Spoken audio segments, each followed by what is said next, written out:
에베소서 4장 4절로 6절 말씀입니다. 우리 한 목소리를 같이 봉독하겠습니다. 몸이 하나요 성령도 한 분이시니 이와 같이 너희가 부르심의 한 소망 안에서 부르심을 받았느니라. 주도 한 분이시요 믿음도 하나요 세례도 하나요 하나님도 한 분이시니 곧 만유의 아버지시라. 만유 위에 계시고 만유를 통일하시고 만유 가운데 계시도다. 아멘. 죄인된 인간 중에 특징 중에 특징을 들라고 하면 자기 중심적이라는 것입니다. 나만이 중요한 존재라고 생각을 하고 내가 느끼고 나에게 일어나는 일만이 참으로 중요하다는 그런 생각을 가지고 살아가는 경향이 있는 것이 죄인인 인간의 특징인 것입니다. 디모데후서 3장에 보면 사도 바울은 디모데에게 마지막 때에 죄인된 인간들에게 나타나는 여러 모습을 열거하면서 결코 너는 이 모든 것들을 따라 하지 말라고 하는 경고의 말씀을 우리에게 이야기하고 있습니다. 디모데후서 3장 1절 5절 말씀인데 우리 현대어 성경 역본으로 같이 읽어보겠습니다. 말세에 어려운 때가 있으리라는 것을 잊지 마시오. 그때에는 사람들이 자기를 사랑하고 돈을 사랑하며 뽐내고 교만하고 하나님을 모독하고 부모에게 순종하지 않을 것입니다. 그들은 감사할 줄도 모르고 거룩하지도 않으며 사랑이 없고 용서하지 않고 남을 헐뜯고 자제하지 못하며 사납고 선한 것을 싫어하고 배반하고 조급하며 거만하고 하나님보다 쾌락을 더 사랑하고 겉으로는 신앙심이 있는 듯이 보이지만 그 능력은 거부할 것입니다. 그대는 이런 사람들과 같이 되지 마시오. 여러분이 살고 있는 세상을 한번 둘러보십시오. 주변의 사람들을 한번 보십시오. 마지막 때에 이런 사람들이 있을 것이라고 하는 이 모습이 그대로 나타나고 있지 않습니까? 겉으로는 신앙심이 있어 보이는데 그 신앙의 능력이 그들의 삶과 생각과 말 속에서 드러나지 않는 모습 때문에 교회들은 수도 없이 욕을 먹고 있지요. 세상 사람들은 점점 조급해지고 사랑이 없어집니다. 자기만이 최고이고 자기를 드러내는 그런 책들이 우후죽순으로 많이 나타난 그런 모습을 보게 되지요. 이것이 인간의 어두운 단면의 모습입니다. 죄인된 인간의 어두운 모습이지요. 성령을 따라 살지 않고 육체를 따라 사는 모든 사람들 속에는 언제나 이런 어둠과 악한 모습들이 나타날 수밖에 없다는 것입니다. 그러기에 사도 바울은 우리 모두에게 갈라디아서 5장 16절에서 성령을 따라 살 것을 강력하게 촉구하고 있는 것입니다. 내가 이르노니 너희는 성령을 따라 행하라. 그리하면 육체의 욕심을 이루지 아니하리라. 그렇다면 성령을 따라 행하는 사람을 통해 나타나는 열매와 그 반대로 육체를 따라 행하는 사람들을 통하여 나타나는 열매는 어떤 다른 차이가 있을까요? 먼저 육체를 따라 사는 사람들에게 어떤 열매가 나타나는지 갈라디아서 5장 19절로 21절 말씀을 통해서 확인해 보겠습니다. 같이 화면을 보면서 읽어보겠습니다. 육체의 일은 분명하니 곧 음행과 더러운 것과 호색과 우상 숭배와 주술과 원수 맺는 것과 분쟁과 시기와 분냉과 당 짓는 것과 분열함과 이단과 투기와 술취함과 방탕함과 또 그와 같은 것들이라. 전에 너희에게 경계한 것 같이 경계하노니 이런 일을 하는 자들은 하나님의 나라를 유업으로 받지 못할 것이요.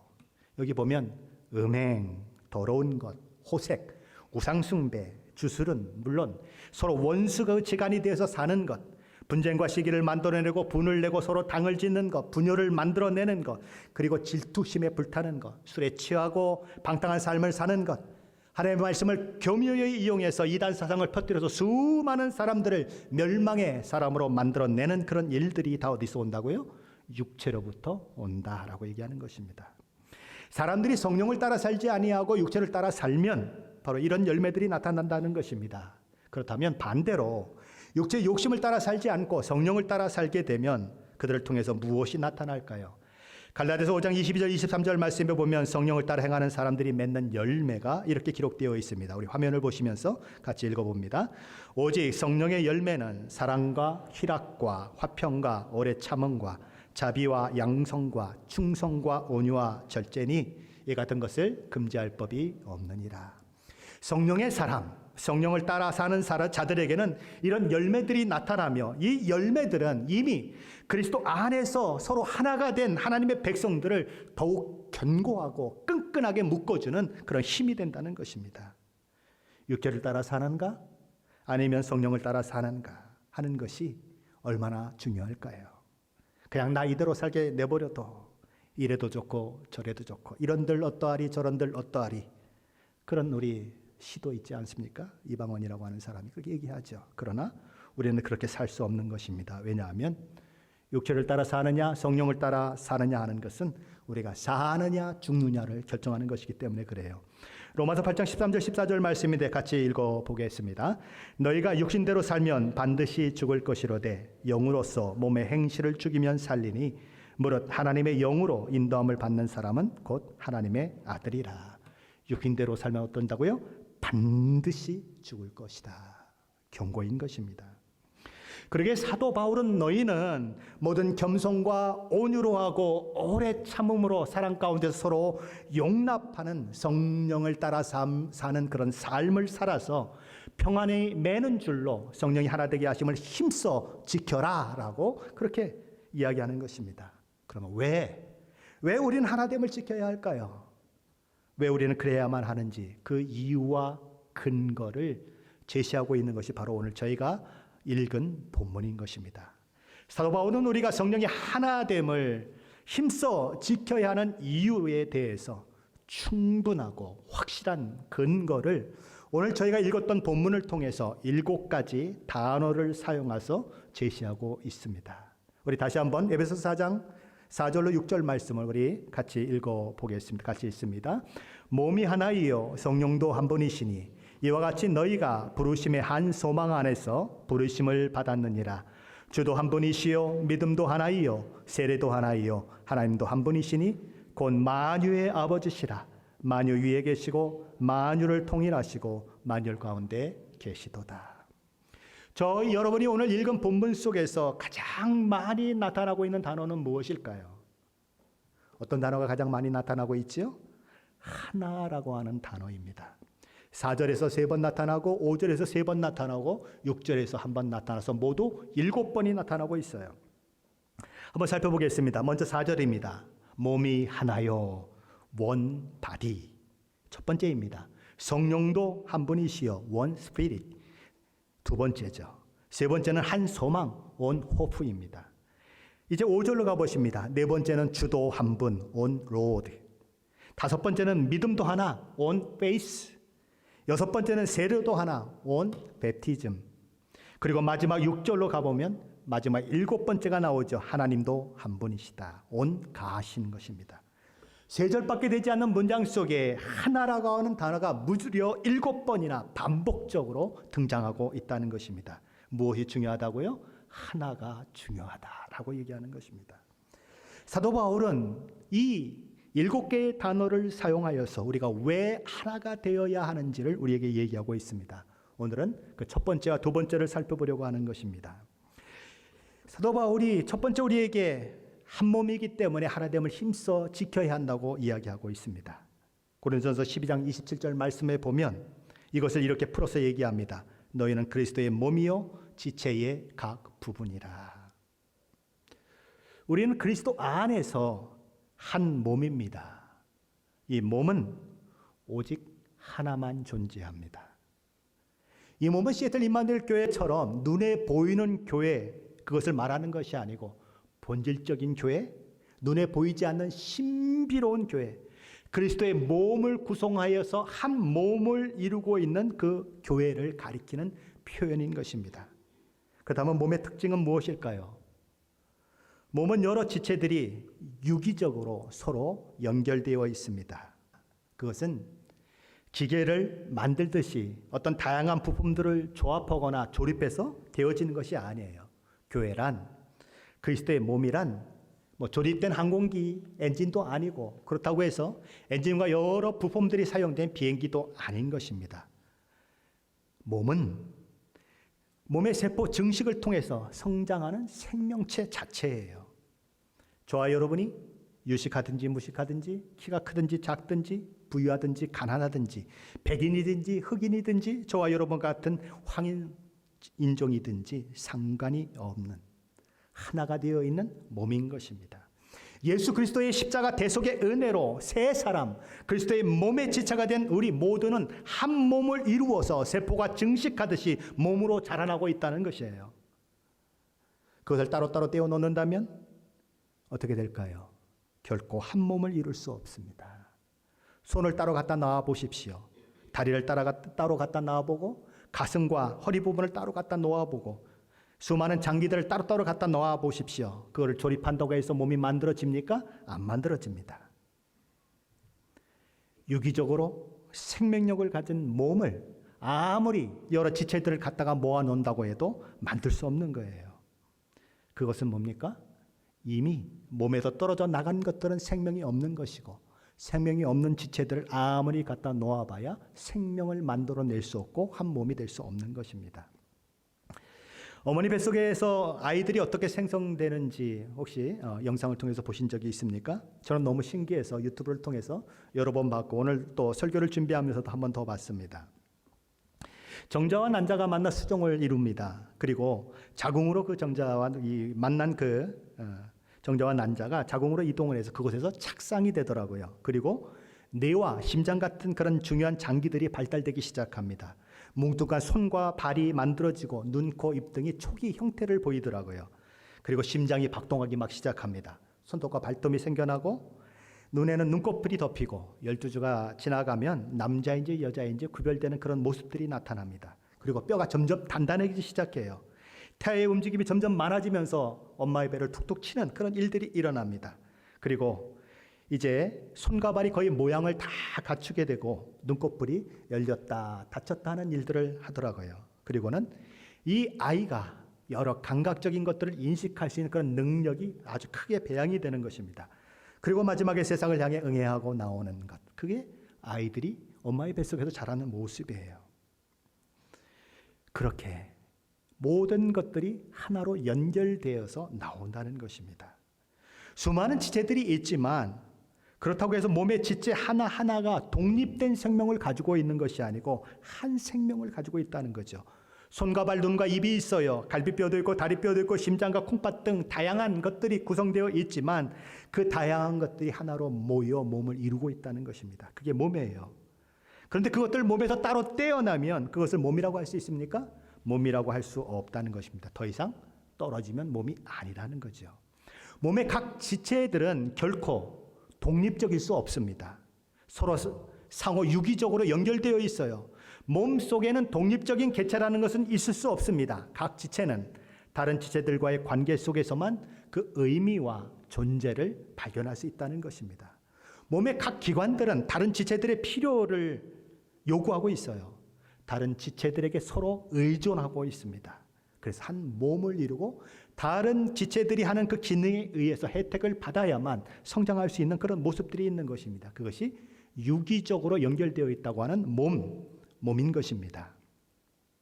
사도 바울은 고린도전서 12장에서 은사가 아주 풍부했던 고린도 교회 내에 그 자랑과 시기와 질투하는 그것들을 꾸짖으면서 몸에 대한 것으로 왜 너희가 잘못되었는지를 설명해 가고 있습니다.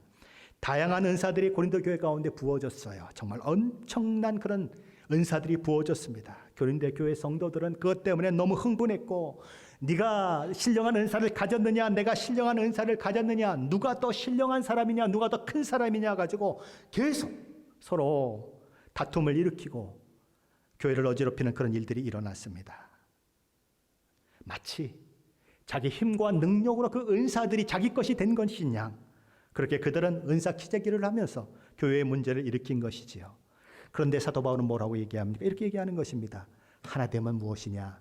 몸 가운데서 분쟁이 없게 하시려고, 오직 여러 지체가 서로 같이 돌보게 하시려고 그렇게 많은 은사들을 허락했다고 이야기하는 것입니다.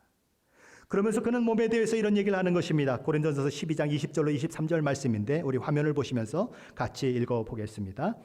이제 지체는 많으나 몸은 하나라. 눈이 손더러 내가 너를 쓸데없다 하거나 또한 머리가 발더러 내가 너를 쓸데가 없다 하지 못하리라.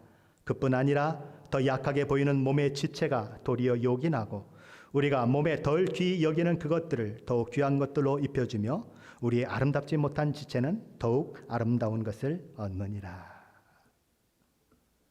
저와 여러분이 매일 아침 얼굴을 보며 얼굴에 신경 쓰듯이 내 속에 있는 장기들을 위해서 신경 써보신 적이 있으십니까?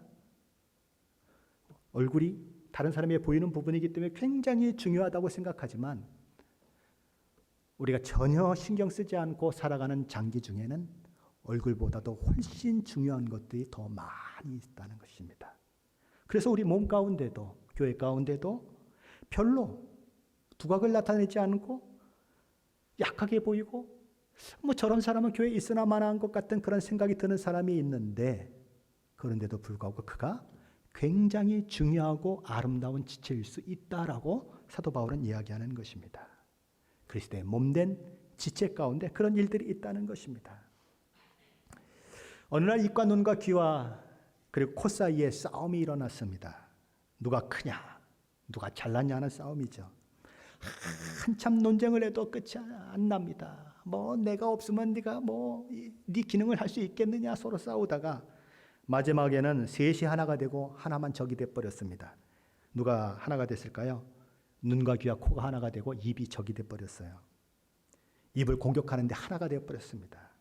저건 맨날 나불나불거리고 맛있는 거는 지 혼자 먹고 그리고 그냥 맨날 뭐 무슨 색깔 바르고 지 혼자 멋내고 세상에 저렇게 얌체 같은 것이 어디 있냐고 막 비난하기 시작했어요. 가만히 듣고 있던 입이 화가 났습니다. 속이 상했어요. 그래서 그다음부터 말하기도 싫고 밥 먹기도 싫어서 말도 안 하고 먹지도 않았습니다. 하루가 지나고 한 주가 지났어요. 그리고 2주가 지났어요. 귀도 눈도 코도 점점 기운이 잃어갑니다. 그래서 지들끼리 얘기하는 거예요. 무슨 일이야? 이게 무슨 일이야? 굶어서 그렇대. 아니 왜 굶어? 뭐 때문에 굶어? 입한테 가서 먹으라고 얘기하면 되지. 왜 굶어? 그래서 입한테 가서 얘기를 하는 것입니다. 너 왜 밥을 먹지 않고 굶어서 우리 힘들게 하냐? 너 왜 그래? 그때 입이 말합니다. 니들이 나 쓸모없다고 했잖아. 나만 먹는다고 이기적이라고 그랬잖아. 그때서야 귀와 눈과 코는 깨닫는 것입니다. 아니구나. 우리가 잘못했구나. 그래서 이렇게 얘기하죠. 우리가 잘못했어. 이제부터는 그런 말 절대 안 할게. 넌 정말 우리에게 없어서는 안 되는 정말 존귀한 존재야. 라고 이야기하게 되죠. 물론 이 이야기는 실화가 아닙니다. 지어낸 이야기입니다. 교회가 어떤 것인가? 우리가 어떤 몸으로 엮여 있는가 하는 것을 보여주고자 하는 그런 이야기예요. 그런데 교회의 지체됨이 어떤 것인지 잘 보여주고 있어요. 그렇죠? 사도 바울도 그 얘기를 하는 것입니다. 손이 발더러 너를 쓸데없다고 얘기하지 못한다는 거예요. 서로 의존적이다. 서로 협력해야 되고 서로가 서로에게 영향을 미칠 수밖에 없는 것. 그것이 바로 한 몸, 그 안에 속한 지체라는 것입니다.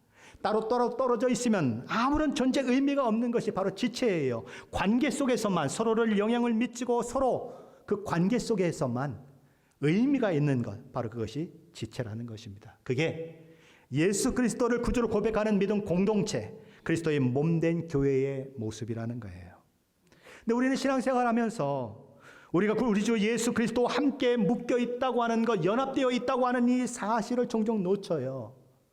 마치 오랫동안 부부 생활을 했던 부부가 한 몸이라고 하는 것을 놓치는 것처럼 우리도 놓치는 것입니다. 창세기 2장 24절에서는 이렇게 얘기하지 않습니까? 이러므로 남자가 부모를 떠나 그의 아내와 합하여 둘이 한 몸을 이룰지로다.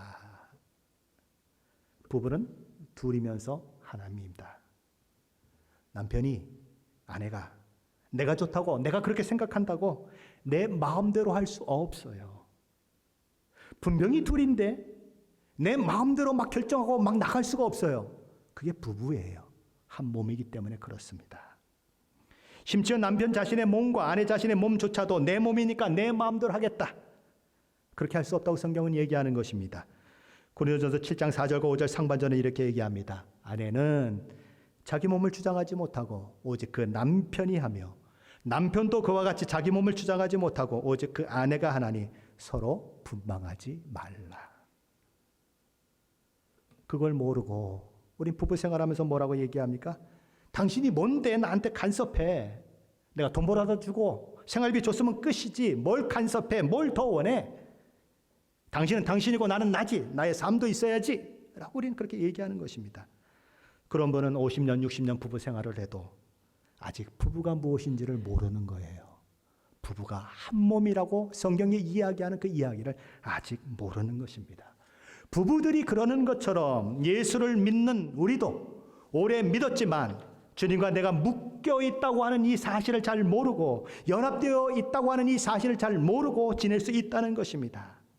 그러다 보니까 신앙이라고 하는 것이 주님 따로 나 따로 되어버리죠. 언제만 하나가 됩니까?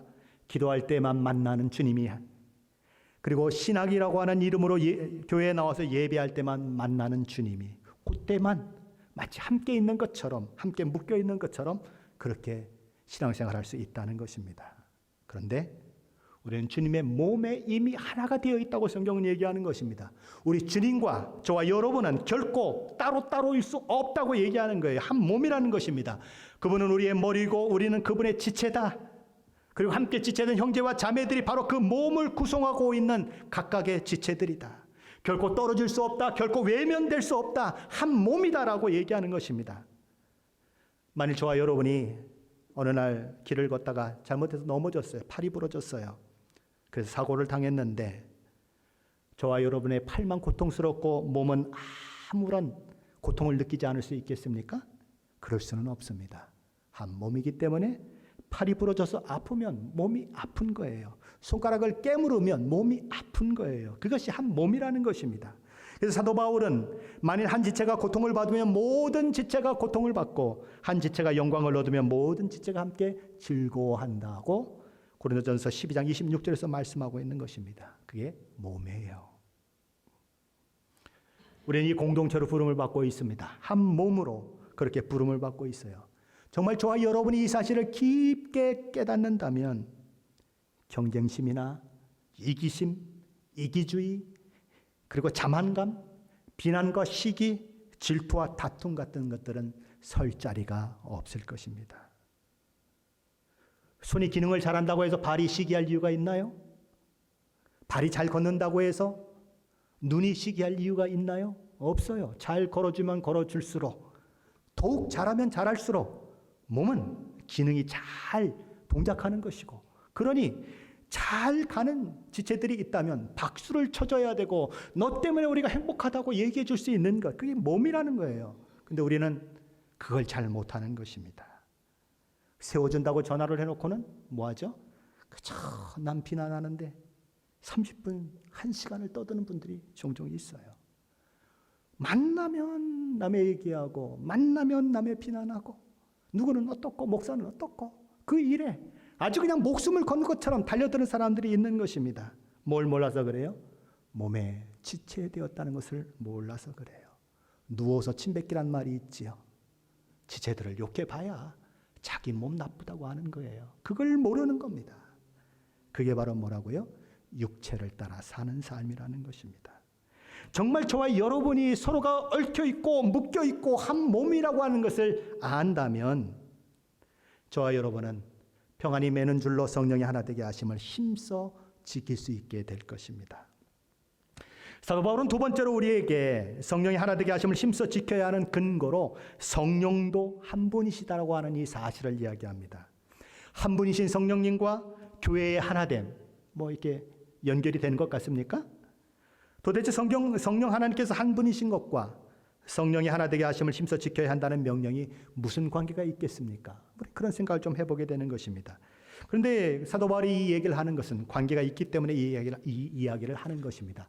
이 말의 뜻은 이런 말입니다. 여러분은 한 분이신 성령 하나님의 역사하심으로 말미암아 그리스도 몸의 한 몸으로 이루게 된 사람들입니다. 그러니 하나됨을 깨지 말고 성령께서 하나 되게 하심을 힘써 지켜야 합니다. 요약하자면 교회는 전적으로 성령 하나님 자신의 역사로 말미암은 결과물이라는 거예요. 교회를 만드시는 분도 성령님이시요, 교회를 유지하시는 분도 성령님이시요, 교회를 부흥시키시고 교회에 생명을 주시는 분도 성령 하나님이시요. 그분이 모든 것을 이끌어 가신다는 것입니다. 성령 하나님께서 저와 여러분 각자의 마음속에 역사하셨기 때문에 저와 여러분은 오늘 이 복음의 그 놀라운 소식을 듣고 믿음의 사람이 되어 이 자리에 있게 되는 것입니다. 고린도서 12장 3절 말씀인데 우리 한번 같이 읽어보겠습니다. 그러므로 내가 너희에게 알리노니 하나님의 영으로 말하는 자는 누구든지 예수를 저주할 자라 하지 아니하고 또 성령으로 아니하고는 누구든지 예수를 주시라 할 수 없느니라. 여기 뭐라고 돼 있죠? 성령으로 아니하고는 누구든지 예수를 주시라 할 수 없다고 얘기하는 것입니다. 저와 여러분 속에 성령 하나님이 역사하지 않으시면 저와 여러분은 그리스도의 몸의 지체가 아니며 될 수도 없다는 거예요.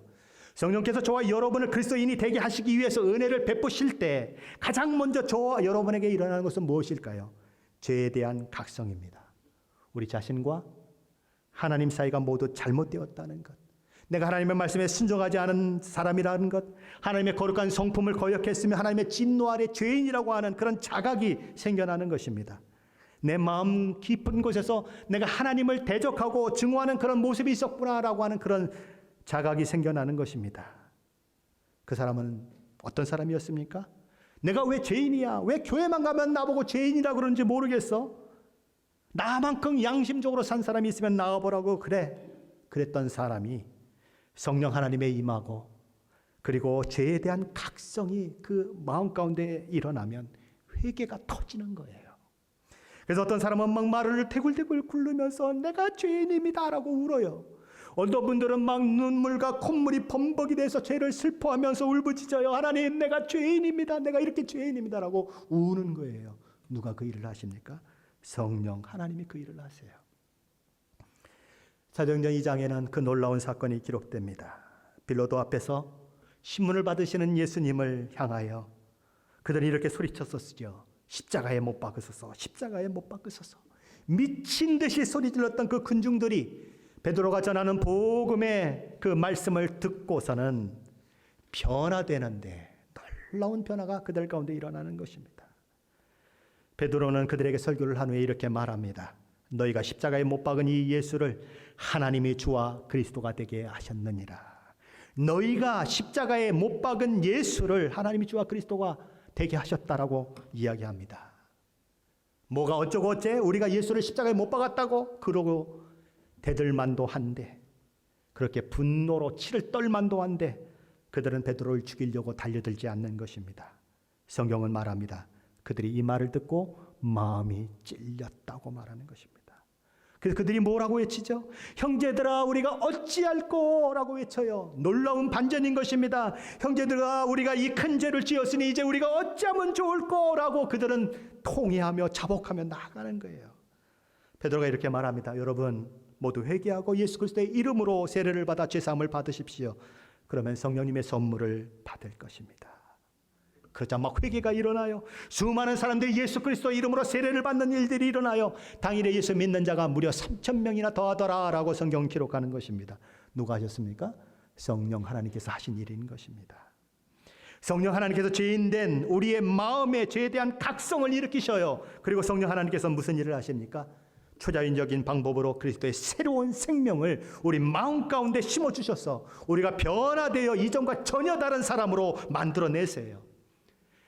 예수님은 한밤중에 예수님을 찾아온 유대인 관원 니고데모를 향해서 이렇게 말씀합니다. 진실로 진실로 내게 이르노니 사람이 거듭나지 아니하면 하나님 나라를 볼 수 없느니라. 바로 그 거듭남이 죄에 대한 각성이 일어나고 회개하고 예수 그리스도를 믿을 때 우리 안에 일어난다는 거예요. 새 사람으로, 새로운 사람으로, 새 생명을 가진 자로 세워지는 그 일들이 일어난다는 것입니다. 그때에 우리는 영적인 것을 깨닫게 되고 영적인 삶을 사는 것들이 가능한 그런 일들이 일어나는 것이죠. 비로소 주님의 몸에 포함된 지체가 되는 것입니다.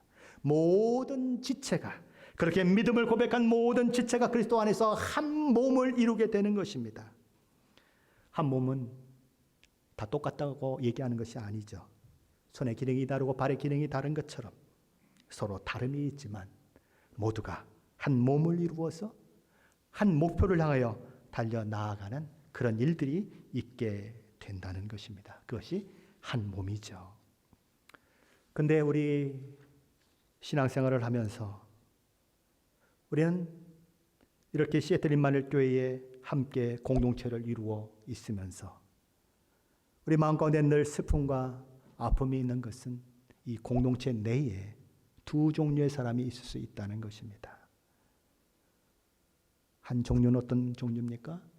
한 부류는 예수 그리스도를 믿고 믿음에 들어와 이미 예수 그리스도와 한 몸을 이루고 있는 그런 부류의 사람들이 있는 것입니다.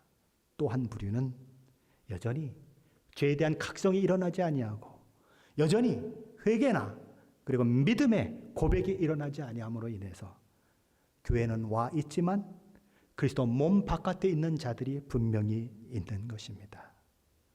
시애틀 임마누엘 교회에 등록했지만 하나님께서 본질적인 교회라고 말씀하시는 신비롭고 그리스도 몸에 포함된 그 교회에는 등록이 되어 있지 않는 자들이 있을 수 있다는 것입니다. 그게 눈에 보이는 교회의 모습이죠. 그러나 눈에 보이지 않는 그 교회에는 누구만 있습니까? 오직 예수 그리스도를 주라고 시인하는 자들만 있게 되는 것입니다. 그곳에는 수많은 민족들이 있죠. 아시아인도 있고 미국인도 있고 한국인도 있고 중국인도 있고 대만 사람도 있고 심지어 사우디아라비아나 뭐는 아프리카 사람들도 있는 것입니다. 다 그래도 예수를 믿는 믿음 안에서 하나가 되어 한 몸을 이루게 되는 것입니다. 이 모든 일들은 누가 하죠? 성령 하나님이 하시는 거죠. 죄에 대한 각성이 생기고 회개하고 돌이켜 예수 믿고 구원받게 되면 성령 하나님께서는 그 사람 안에 거하십니다. 왜 성령 하나님이 그 안에 거하십니까? 그의 믿음이 실패하지 않도록 하나님께서 그를 구원하여 내시는 그 일이 실패하지 않도록 보증으로 성령 하나님을 우리 가운데 두셨다고 성경은 얘기하는 것입니다. 고린도후서 1장 22절 말씀인데 같이 읽어보겠습니다. 그가 또한 우리에게 인치시고 보증으로 우리 마음에 성령을 주셨느니라. 우리는 어떤 계약을 할 때 보증금을 줍니다. 보증금을 주는 이유가 무엇입니까? 이 보증금은 내가 이 계약을 반드시 시행하겠다고 하는 약속으로 주는 보증인 것입니다. 만약에 계약을 파기하면 보증금은 뗄 작정을 해야 되는 거죠. 그게 보증금이에요. 그래서 집을 팔 때 집이 잘 팔리는 집은 보증금을 많이 요구합니다. 그렇죠? 그래도 뭐 사람들이 달려드니까 그것이 보증금이에요.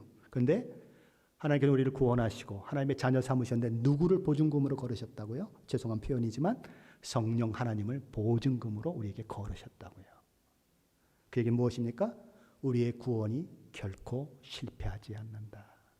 내가 성령 하나님을 보증으로 너희를 보증한다. 내가 너희를 구원해 내리라.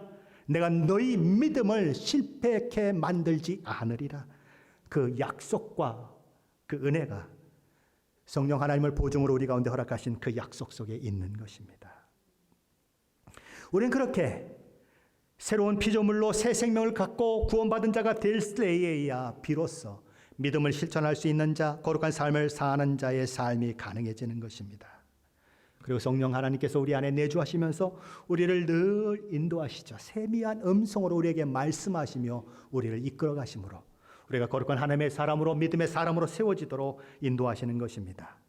성령 하나님께서 그렇게 하심으로써 저와 여러분의 삶 속에 그런 성령의 열매들이 주렁주렁 열릴 수 있도록 이끌어 가시는 것입니다. 저와 여러분 어디에 속해 있습니까? 그리스도의 몸에 속해 있는 지체들입니다. 허물과죄로 죽었던 저와 여러분은 성령 하나님의 은혜와 만져주심으로 인하여서 예수를 믿고 죄사함 받고 구원받아서 그리스도의 몸에 속하게 된 자들인 것입니다. 이미 그리스도 안에서 하나가 되어 있어요. 우리는 한 몸이에요. 그런데 그 한 몸을 깨지 말라는 것입니다.